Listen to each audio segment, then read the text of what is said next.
ପ୍ରଭୁଙ୍କର ବାକ୍ୟ କେବେ ବି ସରିବ ନାହିଁ। ହାଲେଲୁୟା। ଆକାଶ ପୃଥିବୀ ସିନା ଲୋପ ପାଇବ, ପ୍ରଭୁଙ୍କର ବାକ୍ୟ ଏକ ବିନ୍ଦୁ ବି ଲୋପ ପାଇବ ନାହିଁ। ସେଇଭଳି ଆମେ ପ୍ରଭୁଙ୍କ ଦ୍ୱାରା ବିଶ୍ୱାସରେ ଜ୍ୟୋତିରେ ଚାଲିବାର ଅଛି। ହାଲେଲୁୟା। ତାପରେ ସୁସମାଚାର ଯୋହନ 8:12 ଯୀଶୁ ପୁନର୍ବାର ଲୋକଙ୍କୁ ଶିକ୍ଷା ଦେଇ କହିଲେ, ମୁଁ ଜଗତର ଜ୍ୟୋତି, ଯେ ମୋର ଅନୁଗମନ କରେ ସେ କେବେ ଅନ୍ଧକାରରେ ଭ୍ରମଣ କରିବ ନାହିଁ, ମୋର ଜୀବନ ଜ୍ୟୋତି ପାଇବ। ଯୀଶୁ ପୁନଃ ଲୋକଙ୍କୁ ଶିକ୍ଷା ଦେଇ କହିଲେ,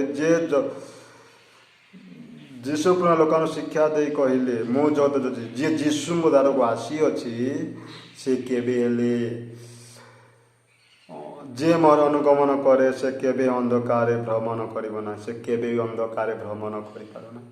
ଯିଏ ହୃଦୟରେ ପ୍ରଭୁ ଯୀଶୁଙ୍କୁ ବିଶ୍ୱାସ କରିଅଛି ସେ କେବେ ବି ଅନ୍ଧକାରକୁ ଭ୍ରମଣ କରିପାରିବ ନାହିଁ। ଆମେନ୍। ବଡ଼ ଜୀବନ ଜ୍ୟୋତି ପାଇବ, ବଡ଼ ଜୀବନ ଜ୍ୟୋତି ପାଇବ।